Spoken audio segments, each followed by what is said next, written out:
রাতে বানিয়ে নিলাম রুটি। দেখুন রুটি,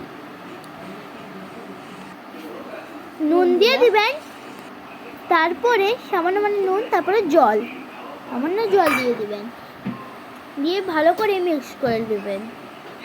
নরম নরম মাখা হয়ে গেছে, এরপর আমরা রুটি বেলে নেব।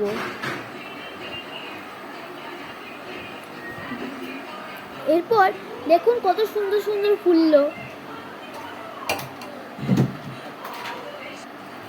তার সঙ্গে বানিয়ে নেব ডিমের কষা। তেল গরম হয়ে গেছে, এরপর ডিমটা দিয়ে দিলাম।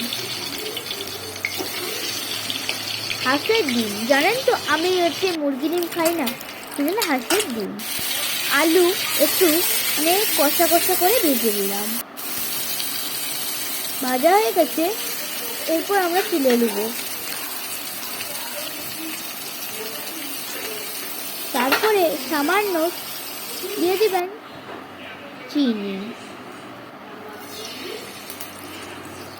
তারপর তেজপাতা,